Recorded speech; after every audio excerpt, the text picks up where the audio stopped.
Welcome to this week's Life on the Hulls, guys. I'm going to start this episode and alleviate a little bit of my mind traffic and impart that onto you so that you guys can think about it more than I've been doing. The planning for this mould removal has been epic, and essentially the to-do list is just ever expanding. But basically the to-do list is as follows for the next couple of weeks. Firstly, I'm going to install the bracing on the sugar scoop flanges, strengthen the crane lifting mounts, clean out the entire hull to reduce the weight, install that middle dogleg bulkhead on the compression bulkhead, test lift it, and then pre-release it with high pressure air, wedges, water if required, and ultimately meet with the crane operator. So let's get into it. It's all happening here on the Hulls.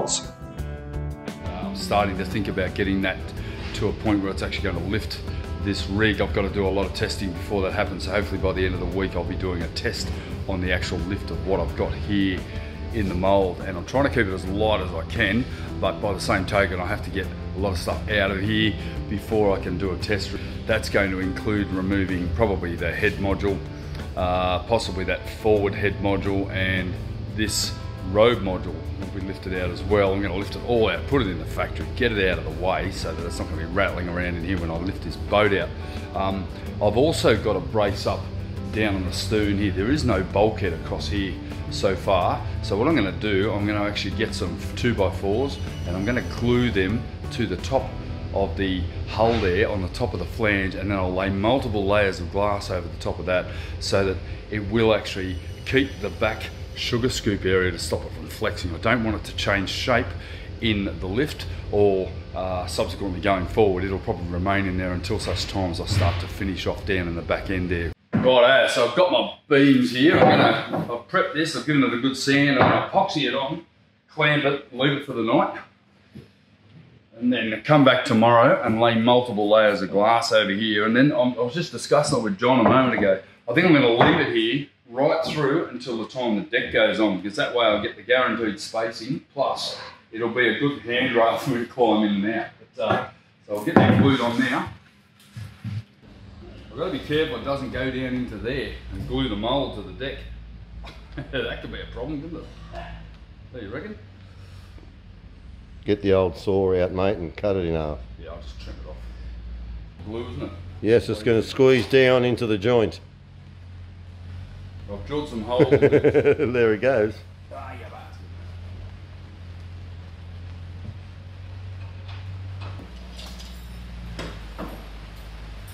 What my mate do? Stopper.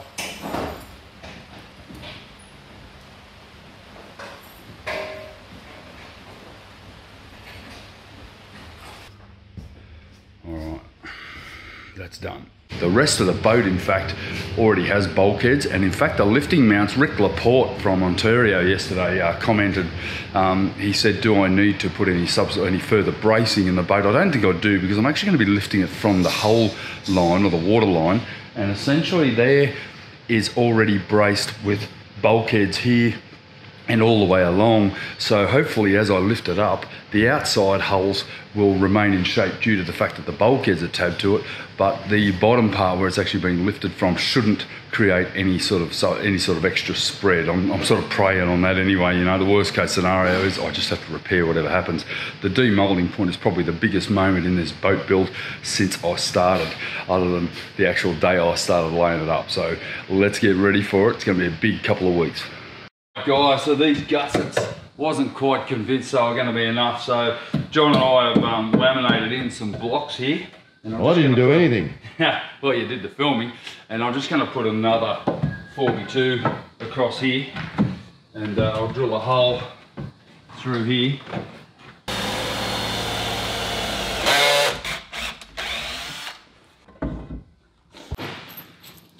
I can't believe I've got 7,000 coach bolts and no nuts. Why not? How does that happen? Is that like a common problem? Why? Because I've got like 7,000 bolts with no nuts. What happens to the bloody nuts? What about washers? Yeah, I had no washers either. Where did they Oh, all well. go? I think the problem is people buy one bolt and one washer, and as a result, they've never got enough. Or they lose them. They're one short. Singer's luck.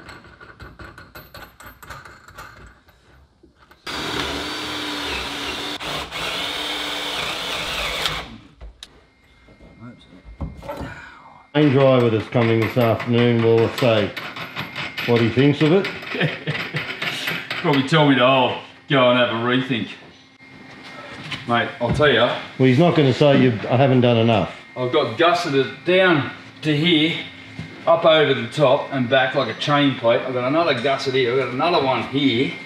And man, and the force is going to be at around about 70 degrees because we've got a pretty high spreader bar. We don't have a H frame available. I thought about making one, but I don't trust my welding, so I think we'll just use the spreader bar. He reckons with the height we'll get more than enough angle. So.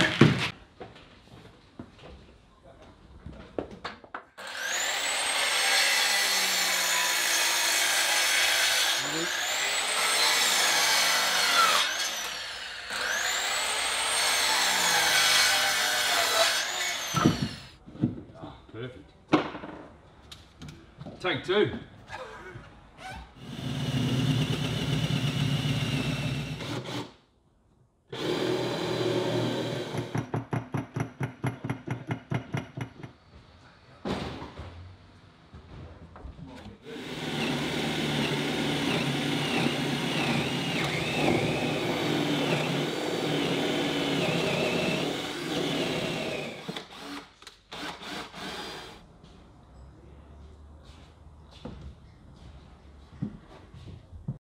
So with all that bracing done and complete, I was able then to start cleaning out the hull. Now there was vacuum cleaners, first aid kits, templates that have been there for 2 years, modules, chairs, tins of resin. You can't imagine the amount of stuff I had in there, probably around 500 to 600 kilos of excess weight that certainly didn't need to be there on demoulding day. Luckily I've got somewhere to put all this clean so that it can come back in again.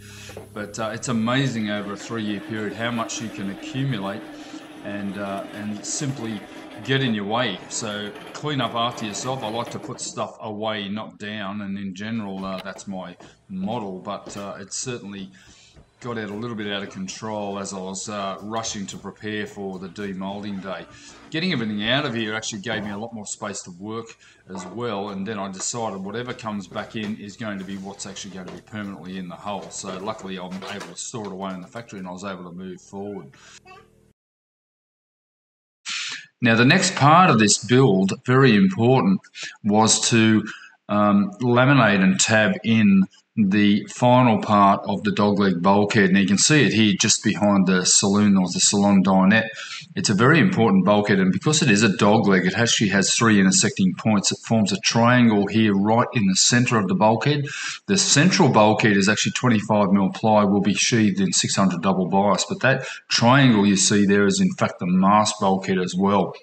So you can see an incredibly strong area right around here, and that particular piece of plywood there, believe it or not, it's 500 Australian dollars, so around about 350 US dollars for that one central bulkhead. And you can see now I've got a lot of space here. Lots of other stuff had to come out. The forward crash bulkheads, everything up in the forward area was lifted out. The modules, anything that was left there had to be lifted out and removed. So it was a bit of a process, but a really good one. Now, to the uninitiated, this would possibly appear to be a lot of double handling, but in this way, I've been able to really make sure that everything fits securely. That robe module that I just moved there was really important to get that out, because that's actually where the gusset mount for the crane was going to be. Removing the crash bulkheads, any excess weight, just reducing the pressure on those gussets for when I'm lifting this out. With demoulding day fast approaching, it is now time to put this bulkhead in. This is a dogleg bulkhead that actually intersects from here to the main central bulkhead and continues on in a triangular fashion here to form a mast bulkhead. So essentially what I'm trying to do here is get this to intersect along this line here, and I cannot demold without this bulkhead in place. This is one of the major structural ones of the center of the boat here. So this will actually slide forward along that line there, and I've got my composite angle brace there just to hold it in place. You can see it down here. So what I'll do is I'm going to put a vinyl ester fillet all the way along here, and I'm also going to epoxy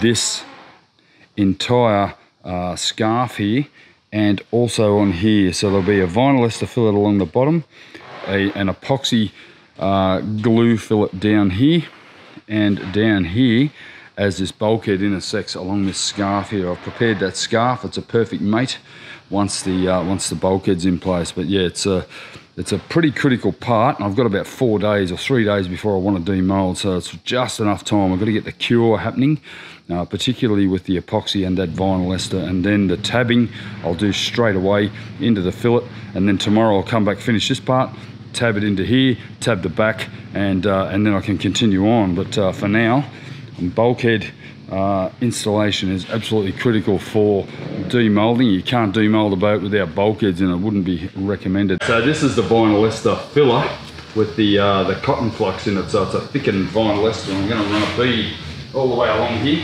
and this will embed and fillet the bulkhead at the same time. There, close to it. It's a major.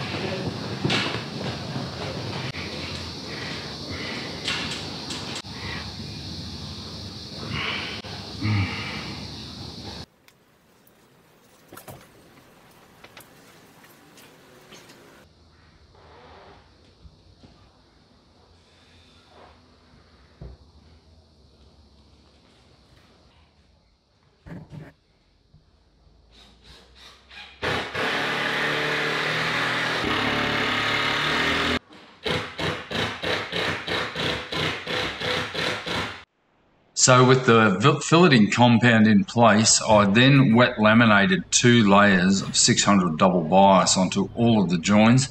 Now, I thought it prudent, given the structural nature of this particular bulkhead, and given that it is our mast bulkhead, a 3rd layer of 600 double bias was also laminated in, each of which had a 50mm overlap on the bridge deck and on the bulkhead. So ultimately I started with 150mm wide 600 double bias, going to 250mm and then to 350mm, giving me a 50mm overlap each time. Such an important feature of tabbing is to increase the overlap each time, therefore to increase the surface area and therefore the structural hold. The vinyl ester, you'll notice here, is purple until you catalyse it, and how you know this stuff is catalysed, it will actually turn green upon catalysing. So very important. Once that peel ply was in place, and I was able to then get into this tight corner here, and this area in question here actually will hold a solid post for the mast. Okay, all tabbed in. I've done along the bottom here, and I've also down in there. It's very hard to see down in there, but that is actually a mast bulkhead down in there, and you can see here I've got actually 4 layers down in there, so pretty strong. And once again over in here, and luckily Janet was here to film me that, because I had no free hands and I had no battery in my action camera, so it was a little bit of a disaster. But you know, that's in. It's going to wait until these screws here, the epoxy sets over the next 24 hours, and then I'll come in and undo those, and I'll tab up there, tab the back of it, tab here, and I'll try to get a tab in here, but I'm thinking maybe a piece of wood down in there or a piece of fiberglass down in there, and then filled with epoxy. So there's a lot of things I can do to really beef up that, but that is very, very strong, very important one, because that is the last step that stops the hulls from flexing down towards the stern there. I've actually got plenty of bracing down the back here, and including the module here, and then some other bulkheads here, and then the rear one down here. But for now, that is going to really prevent any sort of problems when I demold. Hopefully this weekend. Listen to the weather though. I've got the lightning storm from hell going over me at the moment, and yeah, it's a ripper. I don't want to go outside. I'm in a big steel frame tent, so it's not great. But yeah, so I've got it all pulled apart in here. So that bulkhead is now totally in. Very, very happy. Glued, screwed, tabbed. Screws are going to be removed tomorrow there, and once again I can then put in our center bulkhead, and this is our main suite in here. It's given me a lot of hope that it's going to demold. I know the sides here, you can see here how loose this is. I mean, the hull sides are as loose as buggery all the way along. I know I've got release down on the stern. I heard some really nice cracking up in the foredeck there yesterday when I did a test lift with my lifting rig. So there's good signs there. Still going to get some air pressure in there. At worst case, I'm going to float the bastard out until we can get it out with a crane. Now I've got plenty of bracing in here to deal with it.